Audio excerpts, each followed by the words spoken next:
घातल्या होत्या आणि नसती निपटारा लवकर करायचे असल्यामुळं मी एक पूर्ण दिवस माझ्या बंगल्यावर व्हिजिटर्सना सुद्धा न भेटता विभागाचे अधिकारी ज्या विभाग म्हणजे ज्या कक्षाशी संबंधित ती नसती आहे ती आणि माझा स्टाफ एक पूर्ण दिवस बसून सगळ्या फाईल माझ्या क्लिअर केल्या. त्यामुळं माझी राजकीय चर्चा कोणाशीच झाली नाही. फक्त मला वेळ पाहिजे होती शिंदे साहेबांची, मी वेळ मागितली होती. साहेबांची वेळ मिळाल्यावर मी जाऊन भेटलो आणि जिल्ह्यात जे सदस्यांनी मत मांडले आमच्या ते साहेबांच्या कानावर घातलं. साहेबांनी सगळं ऐकून घेतलं. एवढंच झालं. चुकताय का नाही तशी मला पण उत्सुकता आहे बाबा हे कधी एकदा ह्याच्यावर पडदा पडायचा. मीच काय म्हणजे मी ठाम काय सांगू शकत नाही ना. आम्ही तर आम्ही जाहीर केले ते दोघं आम्ही त्या मतावर आम्ही ठाम आहोत. आबा पण आणि मी पण. निवडणुकीपूर्वी आम्ही एकमेकांना जागा सोडल्या, एकमेकांच्या चर्चेला आम्ही लढलो. बरं आम्हाला तिघांनाही एकत्र यायचं होतं तर नाही आले, मोठे मित्र पक्ष नाही आले तर आम्ही आपले छोटे छोटे दोघं जण आलो एकत्र. आता मग आमचं ठरलं बाबा आपण अगोदर एकत्र आलो तर आता पण एकत्र राहायचं आणि आमचं साधारणतः आमच्या सदस्यांचं म्हणणं तेच आलं. आबांना मी विचारलं ते म्हणले आमच्या सदस्यांचं साधारणतः म्हणणं तेच आहे. त्यामुळे शेवटी कसं आहे ज्यांना 5 वर्ष झेडपीत काम करायचे त्यांच्या कलानच गेलं पाहिजे ना उद्या निर्णय घेताना. त्या सदस्यांना काय हवं आहे. त्यामुळे आम्हाला मस्त काही जरी वाटलं तरी शेवटी सदस्यांचं महत्वाचं आहे ना. असं वाटतं की भारतात विरोधी बाकावत नसेल तिथपर्यंत तुमचं जुळलेलं आहे. नाही महायुती एकत्र जाणार असं कळलंय जिल्हा परिषद मध्ये. साहेब तुम्ही भाजपला विरोधी बाकावून सत्ता स्थापनेला एकत्र निर्णय घेणार का?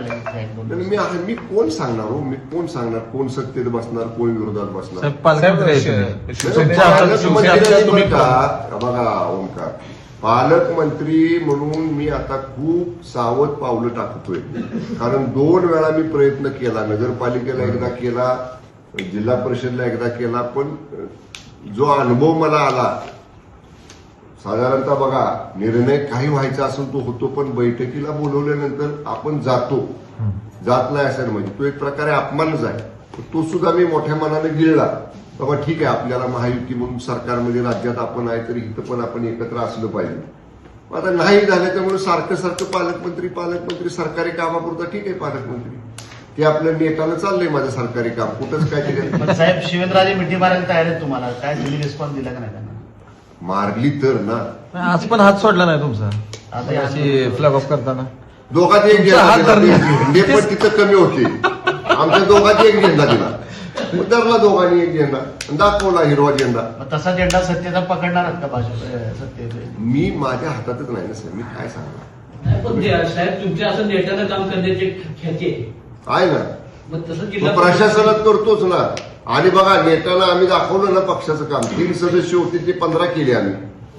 म्हणजे काय नेत्यानं असं म्हणणार नाही पण मी कष्टाळू आहे. मी पक्ष वाढवतोय.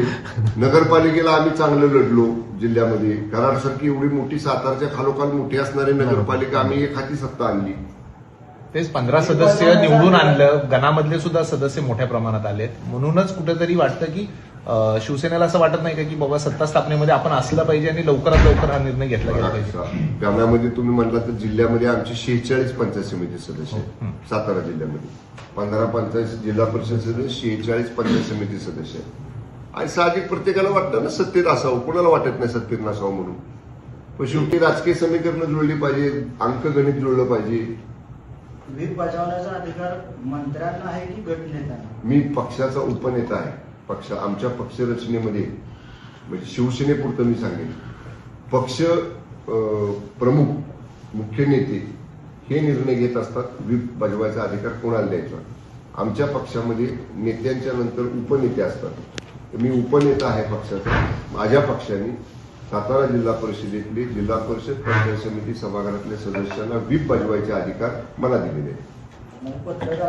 त्याला नोटीस निघू दे पदाधिकारी निवडीचं, अर्ज भरले जाऊ दे, पुन्हा एकदा बैठक सदस्यांची होईल, आमची होईल, राष्ट्रवादीची होईल, काय मत येतंय ते विचारात घेतलं जाईल. मग शेवटाला मतदानाच्या दिवशी तासभर आधी व्हीप असतो. इतक्या लवकर कुठला व्हीप?